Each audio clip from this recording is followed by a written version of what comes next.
കുഞ്ഞിപ്പെണ്ണിൻ്റെ ജീവിതത്തിൽ ഇപ്പോൾ കുറേ മാറ്റങ്ങൾ വന്നു കേട്ടോ. വേറൊരു സ്വഭാവമായി മാറി. കുഞ്ഞിപ്പെണ്ണിന് എപ്പോഴും ദുഃഖങ്ങൾ മാത്രമേ ഉണ്ടായിട്ടുള്ളൂ. വളരെ ചെറുപ്പത്തിൽ ഒരു 2 മാസമൊക്കെ ഉള്ളപ്പോൾ തന്നെ അവരുടെ അമ്മ, ഇവർ 3 പേരുടെ അമ്മ നഷ്ടപ്പെട്ടു പോയിട്ടോ. അതിനുശേഷം നമ്മുടെ പഴയ കുഞ്ചപ്പനാണ് ഇവരെ വളർത്തി വലുതാക്കിയത്. അങ്ങനെ ഇവർ ഒരുവിധം വളർന്നു വലുതായപ്പോഴേക്കും കുഞ്ചപ്പൻ ആക്സിഡൻറ്റിൽ മരിച്ചുപോയി. ആ സമയത്താണ് നമ്മുടെ സുണ്ടപ്പൻ ഇവിടെ വരുന്നത്. അങ്ങനെ സുണ്ടപ്പനായിട്ട് വളരെ സ്നേഹത്തിലായി. പിന്നെ നമ്മുടെ പുതിയ കുഞ്ചുവും വന്നു ആ സമയത്ത്. അങ്ങനെ പുതിയ കുഞ്ചു സുണ്ടപ്പനൊക്കെ ആയിട്ട് അങ്ങനെ കളിച്ച് ചിരിച്ച് ജീവിക്കുമ്പോൾ അവൾ പെട്ടെന്ന് ഗർഭിണിയായി. നമ്മുടെ സുണ്ടപ്പൻ്റെ മക്കളായിരുന്നു. അങ്ങനെ അവൾ സന്തോഷത്തോടെ ഇരിക്കുന്ന സമയത്ത് കുഞ്ചപ്പനെ ഒരു ചേട്ടനെ പോലെ കരുതി കളിക്കുകയും ചെയ്യും.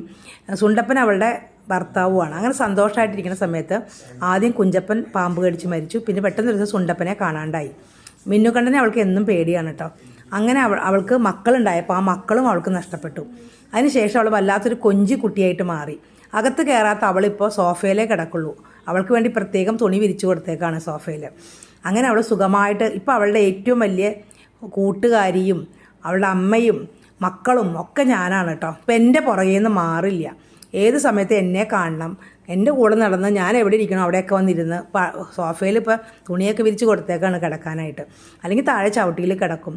എപ്പോഴും ഇപ്പോൾ അകത്ത് വെച്ച ഭക്ഷണം കഴിക്കുള്ളൂ. പണ്ട് അകത്തേക്ക് കയറും കൂടി ഉണ്ടായില്ല കേട്ടോ. വാതിൽ തുറന്നാൽ പോലും കയറില്ല.